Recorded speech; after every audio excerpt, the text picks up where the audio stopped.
My Inner Knowing, empowering you to find your compass for the journey.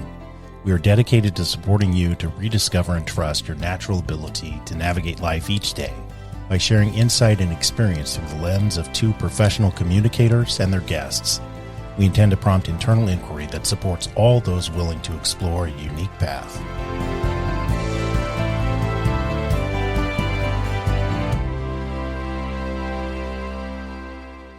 Patti is the owner of Serenity on the Square, located in Liberty, Missouri. Serenity is a yoga and wellness studio that offers massage as well, reflexology and acupuncture, and holds events all the time. Patti's very involved in the community here in Liberty, and whether she's holding regular events, evenings and weekends besides yoga classes, she's involved with creating dog parks and various commissions and committees, working with the school district, just trying to think of all the things that I have seen Patti involved in over the years. It's pretty incredible. And I am honored to call her my friend. Patti and I met serendipitously through a mutual friend about 8 or 9 years ago. And I remember the first time that she and I sat down on the stairs in her yoga studio and just started planning this wonderful retreat that we had. And our friendship continues, and I'm excited to have this conversation with her today. Well, hello, Patti. Hi, Patti. Hello. Hello. How are you today? I'm great. Thank you. Yeah. Thank you so much for joining us today. Mm-hmm. Thank you for having me. Well, we are enjoying this journey of interviewing people in regards to their experience and their journey of their inner knowing. So when you hear that phrase, what comes to mind for you? Inner knowing is my deepest intuition, like my highest self speaking to me through all the ways it can speak, hearing it, feeling it in my body, and really even through my emotions, watching my emotions come to the surface and knowing that that is part of my journey of inner knowing. Is being able to just let myself observe the feelings coming to the surface. When you say that, can you think of an example around the emotion piece that you could share? Yeah. Well, recently, there was an opportunity that has come up for my son, David. And I had been really in my thoughts and in my prayers asking to be shown this path for him. And of course, something appeared. And the very first moment that I learned about it, I noticed that I had a resistance, and that I felt in my body. I felt like a straightening up of my spine. Okay. And a gripping feeling kind of in my stomach. But then after I began to learn more about it, it's like the joy came to the surface. And all of a sudden, my body relaxed when I realized that this was a true opportunity that was never imagined possible. And that's where I started realizing, like, I feel some intense joy and excitement. And then I had to step back a little bit and go, what really is this? And then I realized this is joy. So it was surprising because I think that in that moment, it was a level of joy around this path, this part of our lives that we hadn't really felt in a while. And for me to feel it that intensely was not only powerful, but a little scary, because watching it happen, like where you kind of take that step back and you just let yourself see what's coming to the surface. It's that where it moves from the body to the observing for me, that then I start to try to break it down. Like, is this real? Is this something that I am creating? And is it okay if I am creating it? Yeah. Because we're always trying to feel joy, but then when it shows up in a way that you don't expect, you wonder, it's like my mind, my body, everything wants to go into that. Let's analyze this and let's make sure this is really joy. But the initial knowing was that I just started feeling so lit up and happy and excited. And that's where I could have just stopped and trusted that. But then I had to analyze it. But it's still there. I still feel the joy. Yeah. So, well, I was thinking the process, that the initial fear, right, that you had in your body, but you stayed curious, and with more information, it was you allowed that influence. Yeah. Yeah. And holding space for what you hope for your son. Right. Yeah. Yeah. I've always believed that everything happens for a reason.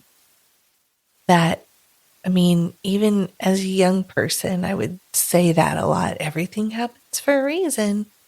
And I had been asking for this opening, this opportunity, this pathway for him without expectation. Yeah. So when the door opened in a way that, it could be the most incredible experience that he can have in his life. And yet there was this where I held my breath and gripped for a moment. And just like you said, continuing to be curious. Yeah. I think was in that knowing, in that inner knowing of, I asked for the door to be open, and it was, and it is. So is my highest self going to open a door that's not going to bring joy when I've been at, it's like trying to believe in the moment that, wow, is this really happening? Is this really possible?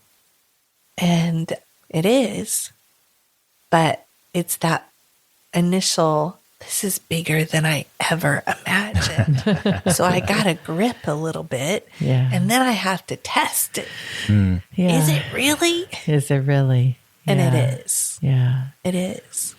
When you think back over your lifetime, When do you think that you became aware that there was information inside your body that might be able to guide you? I think I felt it as a teenager, but I wasn't in an environment to trust it. So I kind of kept it in its place, which was behind some doors. Okay. I think more in my adult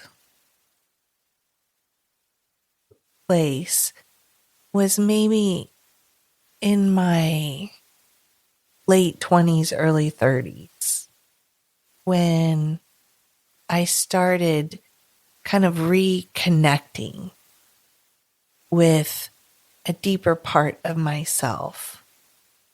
And that was really when I started meditation and had taken my first class. Yeah. And it was as if it put me back in touch with the teenager that felt things in her body. Yeah. But then said, there's nothing around to support this. And I already feel weird. So let's just keep that to yourself. So. Yeah. Well, it's a good segue because my next question was what things have you used in your life to help you develop that awareness? Well, I feel like the very first moment that I was in a meditation class, which was, I would say, almost 30 years ago. That first moment, they lit a candle, a tea light, and set it down in front of me, and a piece of paper with a pencil. And I was to think of nothing but flame. Flame. Flame. Like, right? Flame. I wish we were on video. I do too. That was awesome. Thanks, Patti. Flame. Yes. Grocery list. Flame. Did I let the dog out? Flame. So for 2 minutes, you were supposed to focus on the flame. And every time your mind, you had the awareness that your mind strayed from the flame, you were to put a hash mark. And I had 37 hash marks in 2 minutes. And that was the moment that I had the awareness that I didn't want my mind to do that. And that I was in the right place in this meditation class. And I felt in my body again. And I really feel like it was maybe the first time since I was a teenager that I had the awareness that my body was saying, this is good. What were you feeling? More of this. I felt it in my stomach. It was sort of like a churning. I don't know, just like a churning. It wasn't gurgling, thank goodness, but it was, I just actually physically sort of felt this center like churn. And it wasn't a nervous feeling. It was, I'm in the right place. I need to understand what I'm doing and I need to do it more and I need to learn. Like I want to learn everything I can learn. And this was really before we could just Google stuff. Yeah. So I was actually with people and a teacher and someone who could walk me through it. And that felt good in my body. That someone got me. Because I think we can learn online, which is wonderful now, but having a real person understand you and give you an activity to teach you an awareness is powerful. And it really reconnected me in that moment with that 15, 14, 16-year-old girl who also felt those things, but then knew that wasn't supported. Yeah. So that kind of took me. That's where everything started. It was good. Yeah. Do you remember what was poking you or pushing you to take the meditation class? Do you remember? Like, I mean, Yeah, 30 it was a mess. Yeah. Aw. I thought I was a mess. Yeah. And looking back, that term hot mess, I mean, I was very controlled. If things got out of my realm of what I thought I could control, I again would have body reactions, but I wasn't tuning into it. Okay. So I was at 30 years old. I was having heart palpitations. I loved my job, but the stress of it just threw me into every neuroses that I had. Okay. Everything had to be really super clean.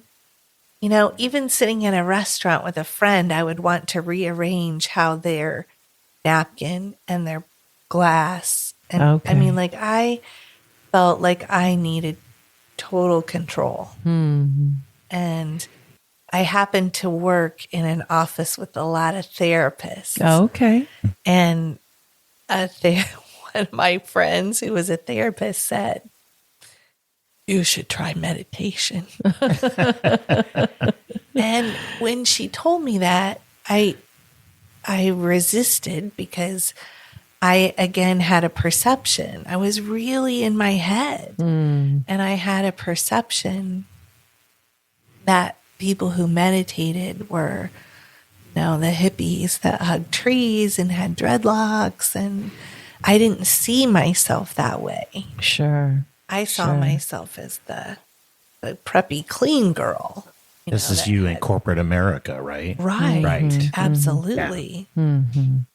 She came back by my office and happened to drop the name and phone number to the School of Metaphysics on my desk and said, "I'm just going to leave it here for you." And I couldn't throw it away. Yeah. I mean, I kept, looking at it on my clean desk. Right.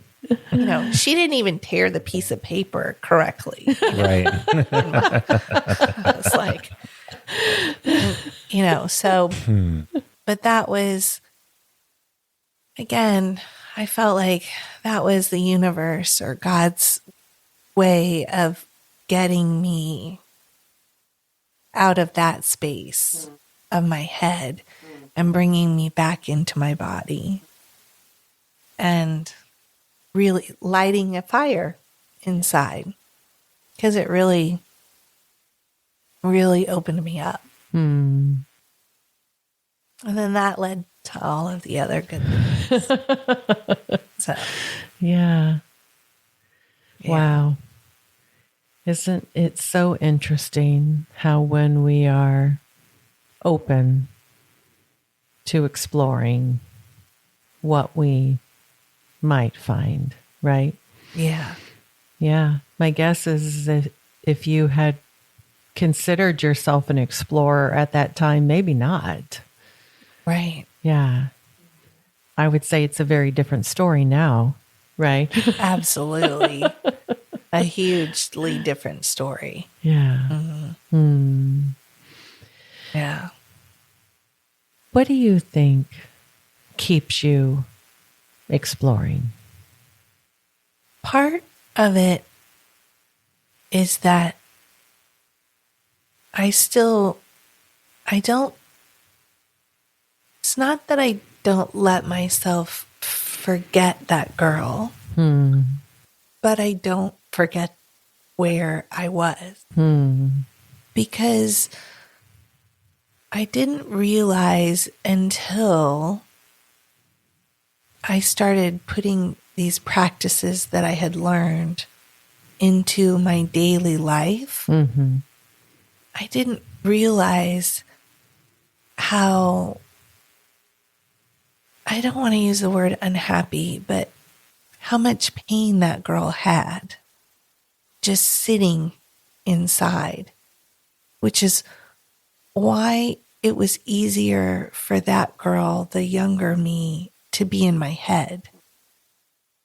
And which is why I would have heart palpitations, because my heart was trying to open to something bigger and to come out of my head and into the rest of my body. Just never really seemed possible for her. And so to be who I am today feels so much better. And I know my physical body is healthier because of it. Yeah. And when I look at my family and my son and my daughter and my grandkids, and I think, being happy, being connected to my inner knowing, Yeah. is the gift that I can help give them. And I think that really led me to my purpose. So, Yeah. When you talk about the gift to give to them, how do you see that? I see that through unconditional love and through being so open with them that they can come to me with anything, like anything. And we can have a conversation and I can share with them and they can share with me without the highs and lows of the emotion. We can sit together in the middle in a peaceful place, and I can offer them that, which is a support for whatever it is that they are not only going through, but who they want to be, and just really help them understand what it is to feel peace. And I feel like that is a huge gift to anyone that we love.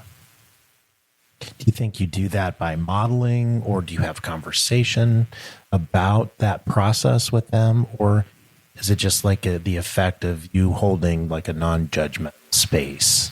I think it's all the above. Yeah. I think Tell me more. Well, I mean, I really, back in those early days when I was learning a lot about meditation and energy and all of those different ways, I really put it into my lifestyle. I say my lifestyle. I feel like it is who I am, to wake up in the morning and when I open my eyes, have the first thought be, thank you. That's just what went through my head. Yeah. I mean, I wake up, I would say 5 days out of 7. I mean, there's a couple, we're human, right? Thank you for that too. Yes. Yeah. But when I first open my eyes, I have that feeling in my body and the word in my head, thank you. And then from there, I walk, I do mantra every day, every single day, sometimes twice a day. And this may sound kind of strange, but I look for patterns in my own way of thinking or in what I'm feeling so that I can recognize if it's a pattern that's holding me back from a deeper love of my life, if it's holding me back from being unconditionally loving, without judgment, without criticism. I want to have the perception of all life that underneath the trauma and the things that every human being goes through, that there is a perfect love, a perfect soul that we are meant to see in each other. And there's a Sanskrit mantra, aham prema, and it means I am divine love, whatever that divine is for you, but perfect divine love. And that's how I want to see people. So I feel like I'm constantly doing the work in me so that I can model it for my kids and my grandkids. And then when we have conversation, I'm not reactive. I can be more holding space, letting them be with their emotions, and then loving them through it and letting them know that who they are is already perfect. That in my eyes, they are the aham prema, the divine love. Mm-hmm. And whatever they're going through in that moment, we can peel back that layer together so that they can experience the divine love of who they are. So I think that's really what I try to do. When you talking about we come together in this non-judgmental space, guessing that you also have experience with people where you're exercising non-reactivity or watching yourself and the other person is very reactive. Right. So when that pushes up against flame, you, what do you do? Yeah. Well, get flame. Yeah. No. How do you handle those situations? How do you stay with your knowing? I think it's gotten a lot easier. It's kind of like a musician. You don't get to be a rock star without practicing. Sure. So I think the practicing for me is what helps me.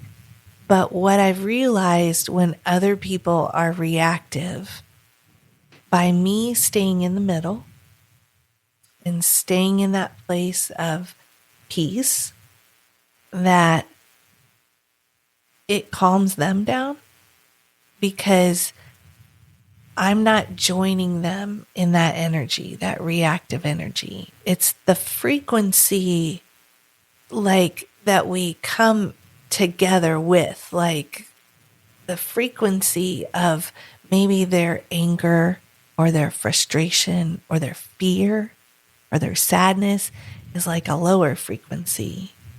And if I can hold myself in that, like just letting them be with it and being very just peaceful and taking some deep breaths and, just keeping myself in that place, then they'll start to come back up. Once they realize that I'm okay if they're in a fearful place, I'm okay if they're angry. I think the more that I practice those things on myself, it's so much easier when you're with other people. I find I don't get offended the way that I used to get offended or, because you think someone's might be projecting at you or the things that they're saying you don't agree with. But now that doesn't really penetrate me. It feels more like I want them to express it so that it no longer has control over them. Nice. Yeah. Yeah.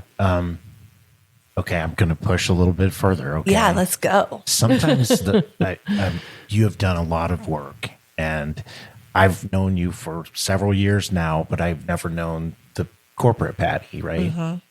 But in any event, in my experience, just with somebody I love deeply, Teresa, there will be moments where, I'm the impenetrable, aham prima, and, it doesn't work. And so it's then can become a race to the bottom. And so what I'm looking for is, if you have that experience, and I don't know that you do, but I suspect you do because you're human, how do you pull yourself back? How do you get back to your body, yourself, to your knowing that you're talking about? Yeah. This peace. I do have that experience sometimes. Thank you. Because because I feel like as long as I'm on this earth in a human body, like I'm going to have those because I need to continue to learn more. There's no place where you just coast for the rest of your life, That journey. I know, right? So every once in a while, I go there with someone. Usually it's like my spouse. Isn't that funny? The person we probably love the most. Yeah, absolutely. And it's really a place of my own fears of not being good enough. Right. Because he never makes me feel that way. But when I lose my stuff, I will definitely go down the rabbit hole and just try to see what's in that darkness.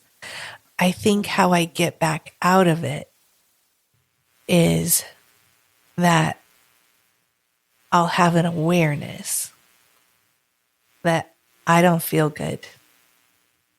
I don't feel good being this way. And something will pop into my head like, how could you think that he feels that way about you when you've not communicated with him? Something will pop into my head. And then from there, I'll go right back to my practices. I'll take deep breaths. I'll go for a walk. I'll have my mala. I'll say a mantra. I'll set an intention. I always like to set an intention, like whatever it is that is causing this, allow me to see it, to acknowledge it, and to do better. And so I'll pick some mantras that support that, and I'll go for a walk, and I'll chant, and I'll breathe, and sometimes I'll eat cheese. Nice, Patti. Yes. Cheese helps a lot of things. Cheese is like mine's ice cream. That's Steve's also with Yeah. ice cream. But yeah, a little chunk of Gouda. It's Gouda. It's good. Yeah. Gouda is good. The centering embodiment practice of Gouda consumption. True. Right. It's so true. It's so true. But yeah, I don't want to hog our guest, but there's lots of questions that came up out of that discussion. I think I'll let Teresa take it from there. What do you think, Teresa? No, I was just thinking about over the years, no doubt you have consumed a lot of different people's perspectives. Are there a few that stand out over the last 30 years that you have found particularly helpful or memorable? I'm feeling a little emotion right now because Teresa, there was a moment in my life about 6 years ago when I got a call from the doctor saying I had melanoma. Mm-hmm. And I really went out of my body and into my head. Mm. And I remember feeling like there was like a week where we didn't know if it had gone into my lymph nodes. Right. And I remember just that fear. I did eat Gouda that week, Gouda cheese. I really did. But I remember feeling nervous in almost every cell of my body. And I remember walking a lot, doing mantra, trying to sit quietly in meditation. And I was like, nothing's working because I would feel centered. I would get back into that place where, hey, whatever happens, I'm not going to be fearful of the future. I'm going to stay present with myself. And I would feel that for a moment. And then I would walk out of the room, or I'd come back in the house after a mantra walk. And it was there again. Like I couldn't get out of my head. And I remember coming over to your house and sitting on your bed with you. And you really very quickly and simply took me to the place of really understanding what my fear was. And that was power that you gave me that has been with me every day since. Thank you. Yeah. I think you really, in that moment, you just knew exactly where I was at and you got me. And not only did you get me, but your words changed me and how I thought about my life. We can walk around saying, I'm not afraid to die. But when you're faced with it, it's a different story. Yeah. And I think that was really a really powerful moment in my body. It just really instantly brought me out of my head and back into the reality that I got a lot to do, Yeah. understanding myself and yeah. It's not time. There's more to do. Right. Yeah. And it turned out well. Yes. I mean, I went in for surgery and everything turned out well. Yeah. So, Yeah. I remember that night. Yeah. Yeah. And I remember maybe not all of that because I don't know all those words were there. What I do remember was that visible shift. And I do remember you like stepping back into your power. I mean, you just felt like a different person. Yeah. Right. Like you got back in your body. Whew, I had forgotten about that. And it was like 30 minutes. Yeah. Like, it was only like a 30-minute conversation. Right. Right.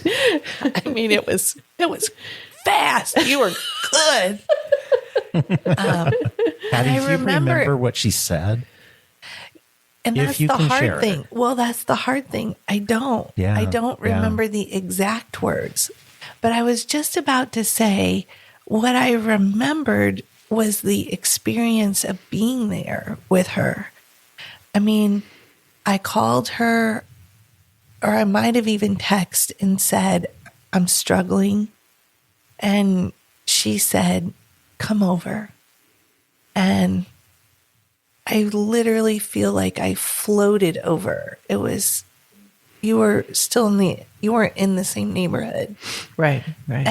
But what I really remember is I remember how your bed felt. I remember like how soft it was. I remember just sitting up there with you and just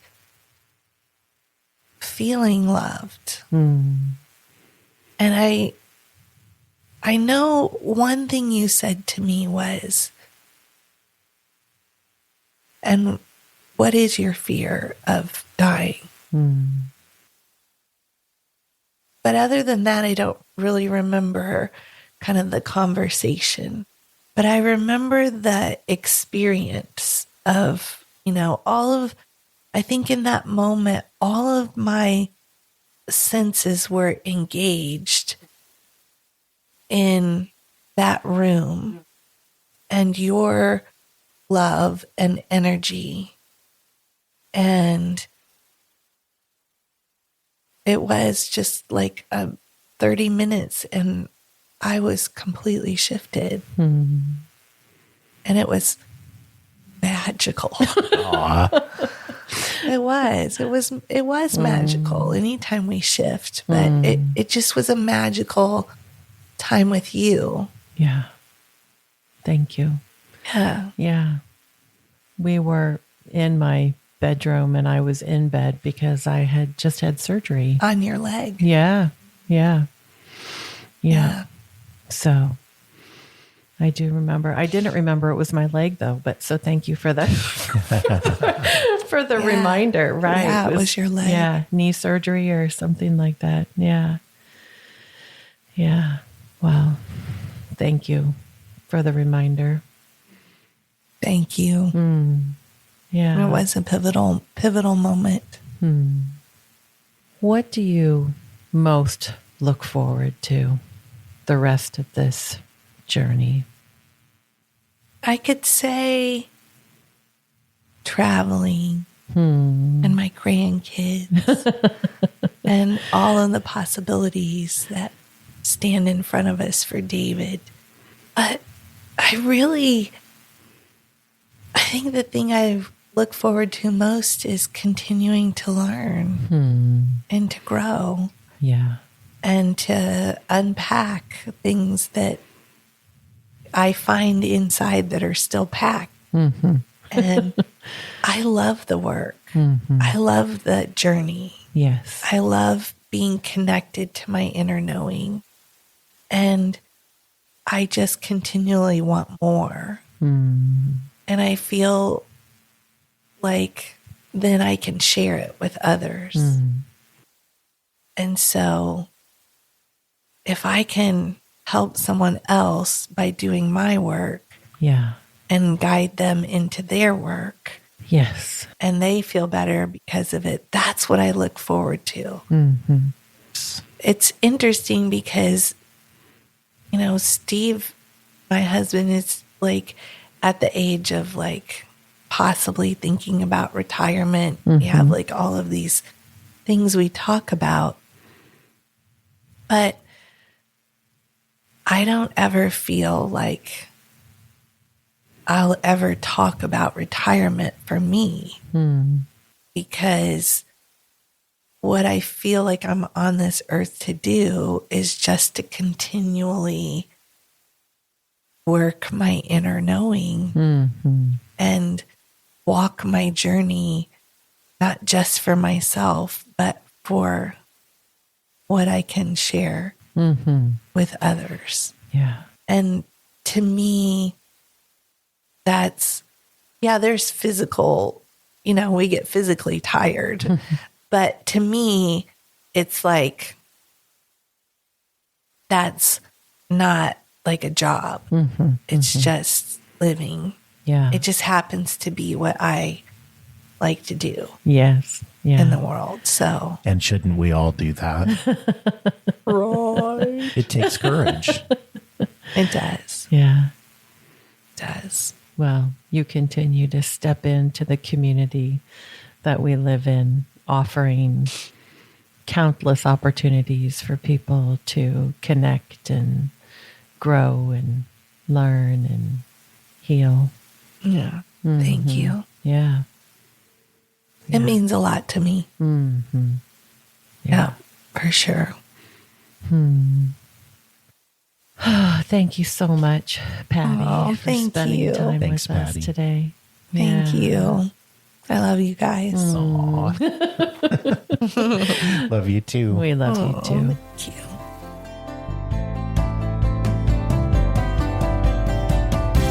Thank you for joining us today. We are excited to explore life with you.